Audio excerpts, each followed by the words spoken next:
होंगे। जैसा कि आज हम लोग सिग्निफिकेंस ऑफ डबल फर्टिलाइजेशन पढ़ेंगे। कल की वीडियो में हम लोग डबल फर्टिलाइजेशन कंप्लीट कर दिया है, ठीक है। आज हम सिग्निफिकेंस ऑफ डबल फर्टिलाइजेशन में देखते हैं कि इनके क्या महत्व हैं। जो परिपक्व एम्ब्रियो शैक होते हैं, परिपक्व मैच्योर जो परिपक्व भ्रूणकोश होते हैं, उनमें वो 8 केंद्रकीय होते हैं। 8 केंद्रकीय होते हैं। जैसे इनके अंदर एक न्यूक्लियस का निर्माण हो जाता है तो इनकी वृद्धि क्या होती है, रुक जाती है। और पुनः रुकने के पश्चात पुनः इनके अंदर डबल फर्टिलाइजेशन की क्रिया क्या होती है, स्टार्ट होती है। और वह डबल फर्टिलाइजेशन की क्रिया जैसे ही कंप्लीट हो जाती है, पूर्ण हो जाती है, तो पुनः एम्ब्रियो कोश की वृद्धि प्रारंभ हो जाती है। कब कह रहा है कि जब उनके अंदर एक केंद्रक 8 केंद्रक बन जाते हैं तो इनकी वृद्धि क्या होती है, रुक जाती है। रुक गई इनकी वृद्धि। 8 केंद्रक के बाद जब इनकी वृद्धि रुकी तो पुनः इनके अंदर डबल फर्टिलाइजेशन की क्रिया क्या होती है, स्टार्ट हो जाती है।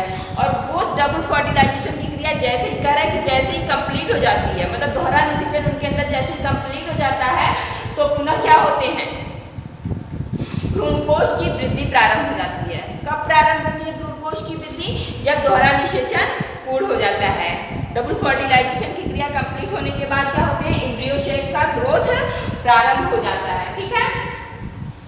आपका दूसरा है कि एम्ब्रियो शैक। एम्ब्रियो शैक क्या होते हैं, कह रहे हैं कि इसमें 2 पोलर केंद्रक होते हैं।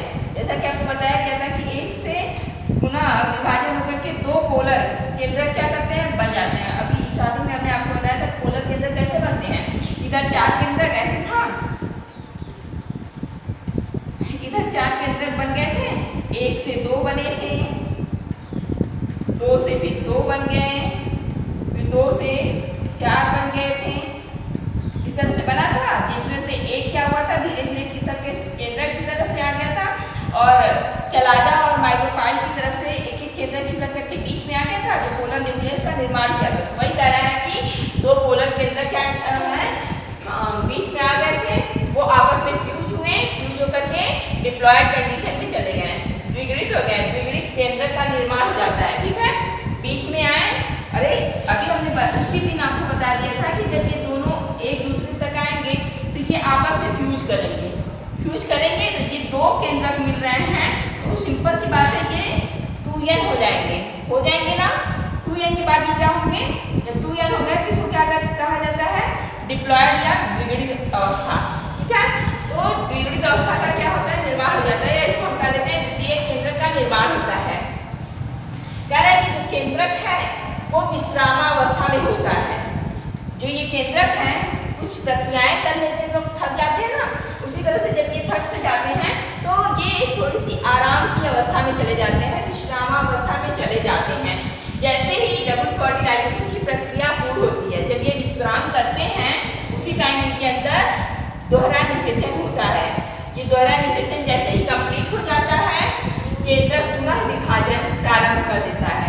मतलब इनके अंदर जैसे ही फर्टिलाइजेशन की क्रिया कंप्लीट हो जाएगी तो इनके अंदर पुनः क्या होता है, विभाजन होना शुरू हो जाता है। तो विभाजन हो जाएगा तो ये विभाजन के फलस्वरूप डिवीजन बन जाएंगे ना। जब डिवीजन, अभी तो ये 2n है, जब इनके अंदर डिवीजन होगा तो ये क्या बन जाएंगे, सिंपल n बन जाएंगे।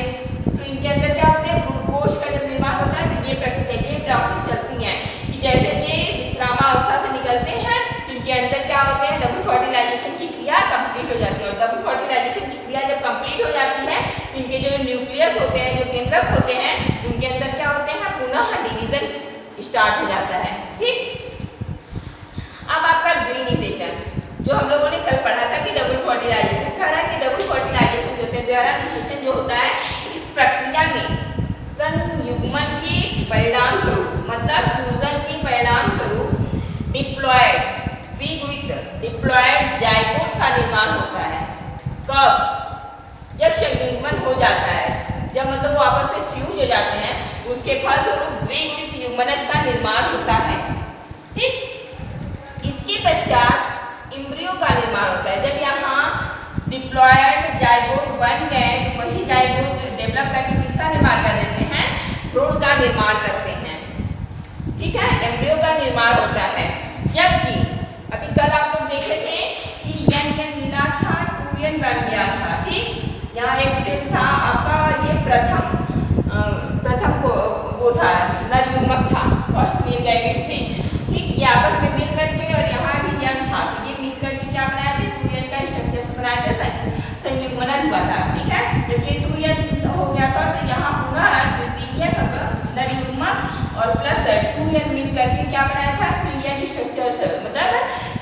संरचना का निर्माण किया था, ट्रिपलेट संख्या में बना लिया था। तो वही कर रहा है कि यहाँ जो है जब ये त्रिसमेकन मतलब ट्रिपलन जब फ्यूजन होता है उसके परिणाम स्वरूप एक डिप्लॉयड भ्रूणपोष का मतलब भ्रूणपोष मातृ कोशिका का निर्माण होता है। एक ट्रिप्लॉयड मदर सेल का क्या होता है, निर्माण हो जाता है। कब? जब वहाँ 3n की संरचना में 3n की संरचना के परिणाम स्वरूप जब उनके अंदर फ्यूजन हो जाता है 2n + n बराबर उनके अंदर जब दोनों मिलकर के आपस में फ्यूज करके पुनः एक ट्रिप्लॉयड मतलब त्रिगुणित एम्ब्रियोसैक मदर सेल का निर्माण करते हैं। ठीक है, इसके पश्चात एंडोस्पर्म यहाँ हो जाएगा एंडोस्पर्म मदर सेल। ठीक है ना, एंडोस्पर्म होगा ये, एंडोस्पर्म मदर सेल, कोश नहीं है, कोश है। ठीक है ना, कह रहा है कि इसके पश्चात एंडोस्पर्म का निर्माण होता है। कह रहा है कि जब ये मदर सेल बन गई तो मदर सेल में जब विभाजन होगा या फिर उनके अंदर करने की डिवीजन की क्षमता जब होगी तो वहां से क्या होंगे, भ्रूणपोष का निर्माण हो जाएगा। मातृकोशा से ही तो उनके चाइल्ड का निर्माण होता है, तो यहाँ भ्रूणपोष का निर्माण हो जाएगा जो वृद्धि करते हुए भ्रूण को पोषण प्रदान करती है। कौन? जब भ्रूणपोष हो गया ना, भ्रूणपोष से ही तो पोषण प्रदान होगा, यही तो पोषक तत्व न्यूट्रिशन यहाँ उपस्थित होते हैं।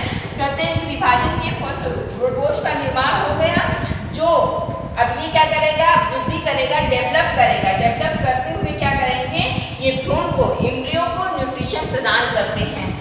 ठीक, आई थिंक आपको समझ में आ रहा होगा। अब हम देख लेते हैं कि पोस्ट फर्टिलाइजेशन इवेंट्स क्या होते हैं, जिसे एम्ब्रियोजेनी कहते हैं। ठीक, जिसको हम क्या कहते हैं, एम्ब्रियोजेनी कहते हैं। निषेचन पश्च घटनाएं क्या होती हैं, जैसा कि निषेचन पश्च घटनाएं में बहुत सारी क्रियाएं होती हैं, भ्रूण एवं उसका विकास तथा भ्रूणपोष का विकास, लास्ट में होता है बीज। जब बीज बन गए तो बीज एवं फल का विकास कैसे होगा या उसका निर्माण कैसे होगा, इन सभी के बारे में हम निषेचन पश्च घटना में देखेंगे पोस्ट फर्टिलाइजेशन इवेंट्स के अंतर्गत। ठीक है, कह रहा है कि जो बीजांड होते हैं, ओव्यूल, ठीक, अंडाशय जो होते हैं, उनमें जब निषेचन के पश्चात निम्नलिखित परिवर्तन होते हैं। जैसा कि आप जानेंगे कि पहले आम का फल देखेंगे काफी छोटा सा होता है। ठीक, तब उसके अंदर क्या होते हैं, ना तो सिंपली हम देख लेते हैं, ना तो उसके अंदर गुठली दिखता है आपको, ठीक, ना तो उसके अंदर गूदे दिखते हैं, कोई भी आपको उसमें पोषक तत्व नहीं दिखता है, उसमें कोई भी इस तरह के मटेरियल आपको नहीं दिखते। लेकिन जैसे जैसे उसका ग्रोथ होता है तो आप देखेंगे कि बीच में सीड्स बन गए हैं। ठीक, चारों तरफ से उसको घेरे हुए एक मोटा कवर सीड होता है, उसके बाद उसके अंदर जो होते हैं इस तरह से गूदे रहते हैं, उसके ऊपर से भी एक छिलके होते हैं, इस तरह से स्ट्रक्चर में होते हैं ना। वही कह रहा है कि जैसे जैसे बीजांड, अंडाशय तथा उनके अंदर जब परिवर्तन होता है, निषेचन की प्रक्रिया जब होती है तो बहुत सारे चेंजेज आते हैं, बहुत सारे परिवर्तन क्या होते हैं, वहाँ होते हैं। उस बेस पे आप देखेंगे भ्रूण एवं इसका विकास, मतलब भ्रूण का विकास कैसे होता है, इसके बारे में जानेंगे। फिर कह रहा है कि भ्रूणपोष का विकास, भ्रूणपोष का विकास कैसे होता है उसके बारे में हम जानेंगे।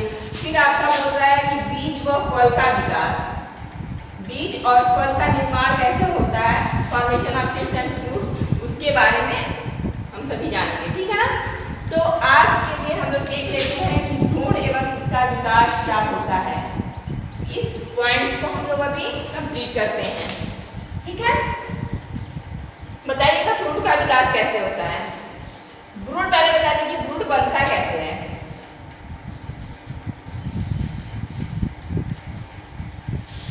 चलिए हम ये बता देते हैं, मेल होगा फीमेल होगा। ठीक,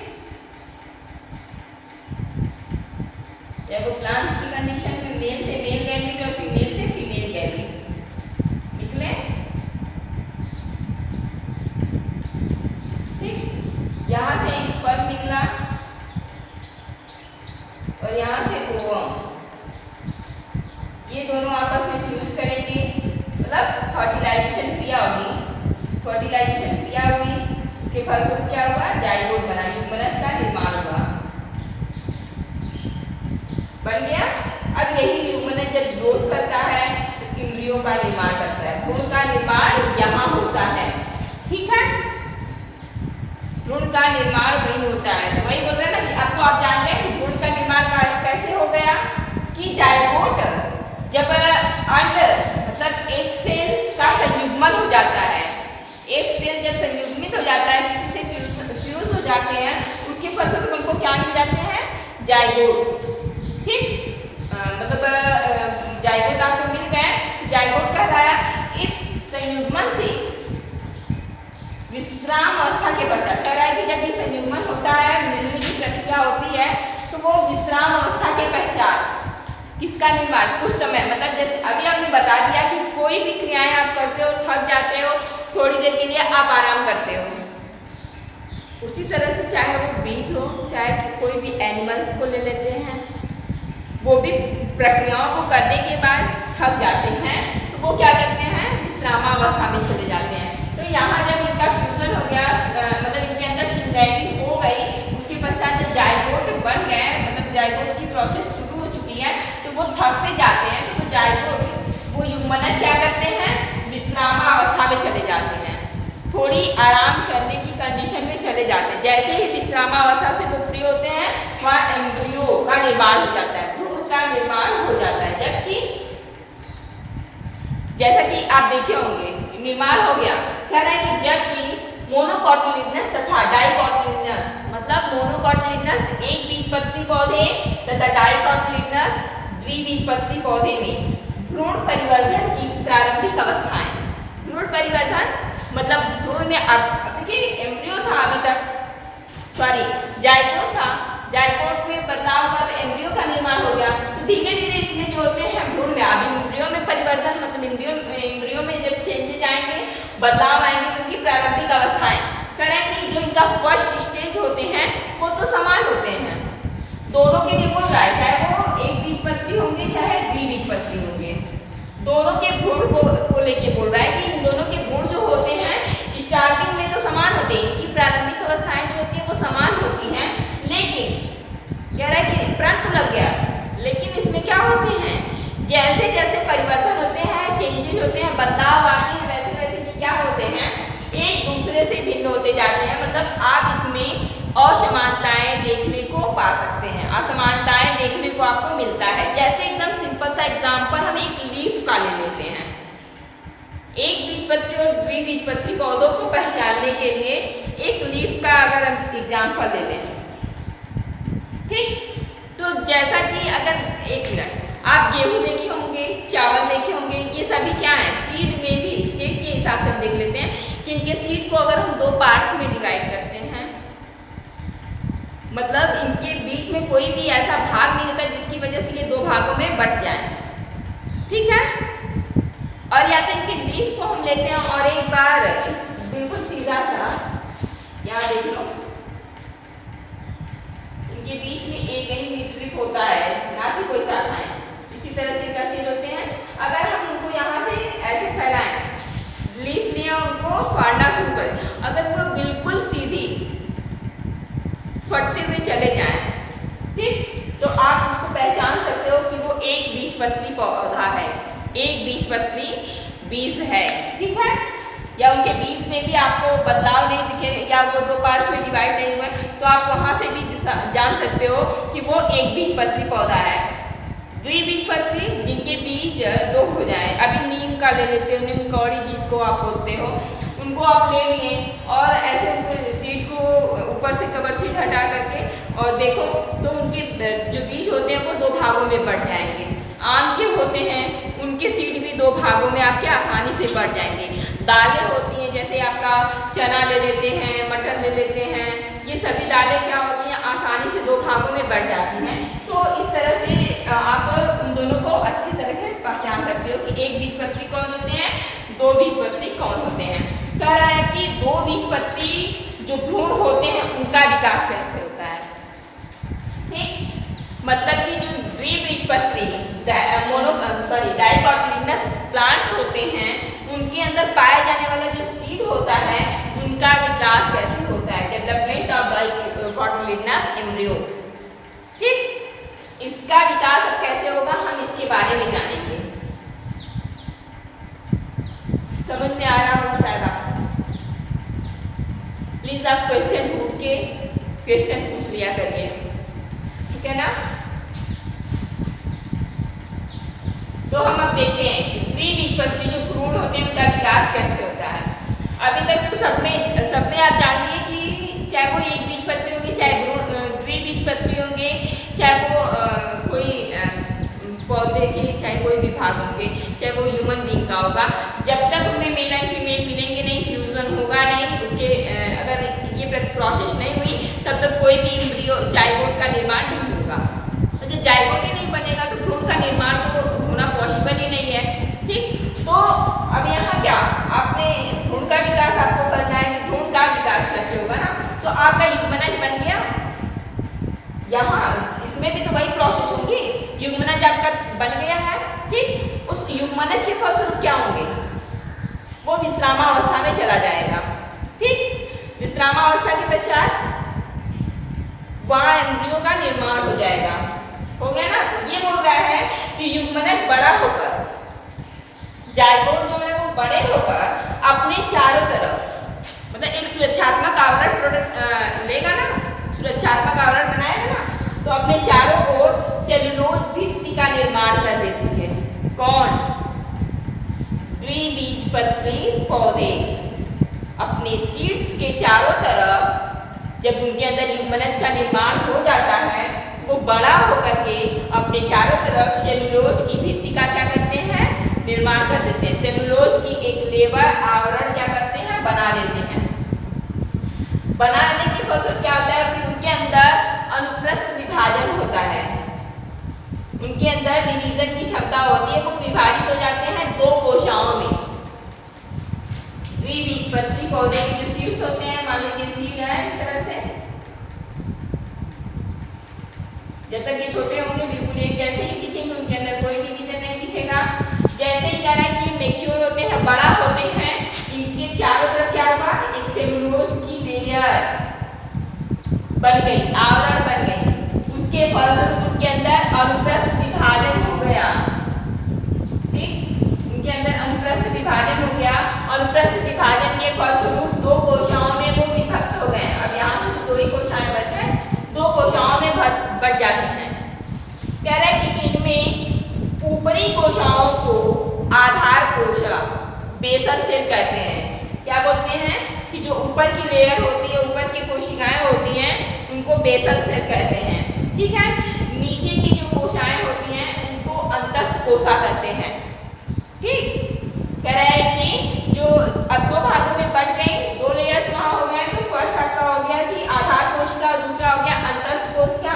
कह रहे हैं कि अंतस्थ कोशिका, जो अंतस्थ कोशिका होती है, नीचे वाली कोशिका होती है, वहां उसे हम क्या कहते हैं, भ्रूणी कोशिका कहते हैं। आगे बताइएगा इनको भ्रूणी कोशिका हम क्यों कहते हैं, क्योंकि भ्रूण का विकास तो यही होता होगा ना, इस वजह से तो इनको भ्रूणी कोशिका, भ्रूण का विकास होता है, इसलिए इनको हम क्या कहते हैं, भ्रूणी कोशिका कहते हैं।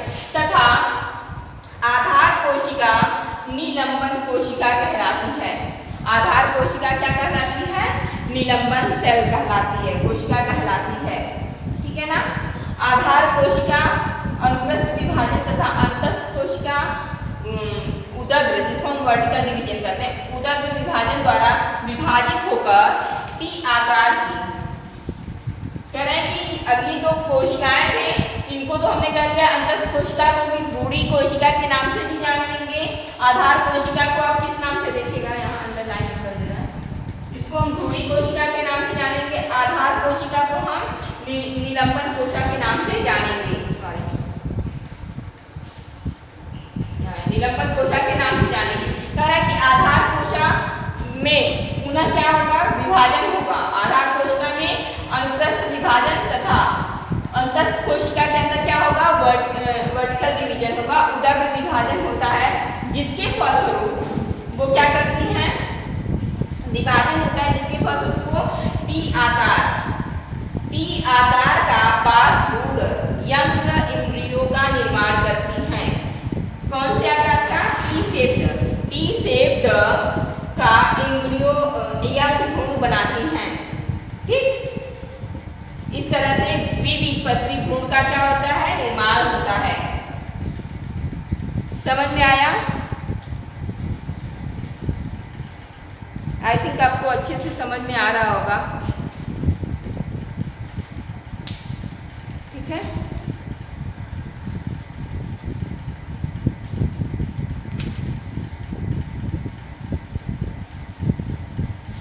आज के लिए बस इतना ही।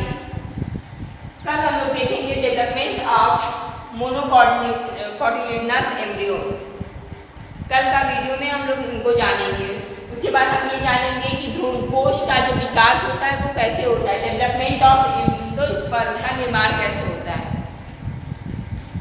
इनसे आप लोग आज स्टडी अच्छे से करिएगा और आपको जहाँ भी फंसेगा प्लीज़ आप क्वेश्चन पूछिएगा।